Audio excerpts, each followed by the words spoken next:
again, often, these things are quite easily fixed, particularly by competitors. And one business I was looking at where there were so many easy cost savings to go through, and sponsor had made a bunch of acquisitions, buggered up a bunch of them, but the competitors were just licking their lips because competitors were running at 20-odd% margins, and these guys were at 12, and just thinking, well, there's nothing different that they should be doing, and so effectively I'm doubling the EBITDA if I buy it because I can rip all those costs out, and these guys have that was a situation where they had actually run out of money, and so their problem was that they couldn't take the exceptionals to take the costs out, and therefore they were looking at selling divisions and all sorts, and then they actually just got a much better manager in to fix things. And so I've seen it's the same story here, that it's just been a mismanaged, again, that was a sort of manufacturing business as well, and with these things, again, they can be hard to fix, but if you can fix them, there is a very big prize for doing that. Yeah.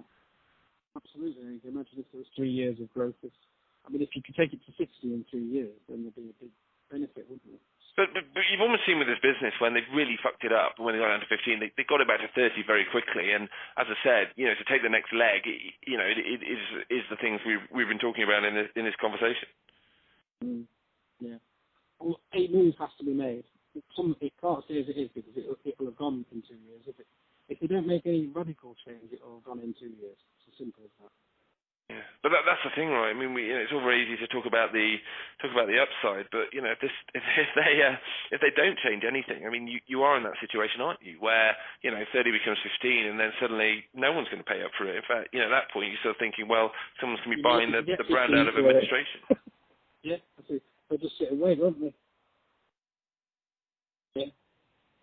Yeah. It's a tricky one. This conversation has been very helpful because, again, to me, it's just sort of having looked at it over the last 4 years, and again, we never invested in it because the big problem that we had was always a case of the debt looked too expensive and the yield wasn't really there, and there just seemed to be far too much hope that was built into a solution as opposed to sort of tangible turnaround, and it sounds like the business is exactly where it has been. So I just wonder if Nordic could share the debt, make a deal. What's that?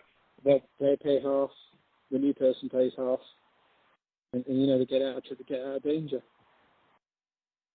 Yeah, I guess with Nordic, the interesting thing is that they're not sort of out of options. They have got time, but they just haven't got that much time, and so they should be looking at some form of solution in the next year. Because if you get within a year of your debt, any competitor is just going to think, well, why would I speak to you? I just talk to your creditors. Which is what what we've seen on a whole host of other things where, effectively they have a window where it's deemed to be okay. Again, numbers are one thing, but then, you sort of run out of time, and then people are like, why would I give you any equity value at all? It's, I just pick it up on the cheap from your creditors in a year or so's time. Yeah, absolutely. As I said, it's just amazing though that the story with the operations hasn't changed, and you sort of look at the numbers, and it's, as I said, it's just one false dawn after another. I guess that's the problem with management though, that you have a little bump in the numbers and you think, oh great, everything's going right and our strategy's working, and then it sort of wobbles down again, and the sponsor loses patience, gets the new team in who repeat and do exactly the same thing again. Yeah, they haven't really made any changes in the last few years, honestly. I can't see any changes, and it's barely been tinkered with, which is shocking, really. Shocking.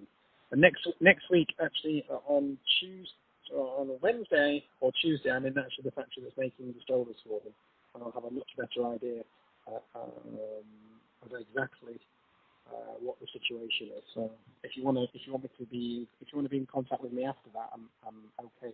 I'll have more, as I said, I'll have more information.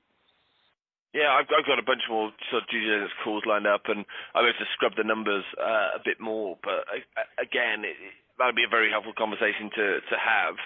And again, sort of put the feelers out in terms of trying finding out what Nordic are trying to do. But it just seems to me that they've sort of had enough time to try and turn this thing around. And again, if you're them, you're just going to play out a bit of option here, which means swing for the fences a little bit, and just try and avoid injecting any capital if you don't need to. But I assume they're sort of out talking to sort of buyers, and one thing I'd say private equity are, they're not necessarily the best people at running businesses at a time, but they're very good at selling them. And so the question is can they window dress the numbers adequately? But again,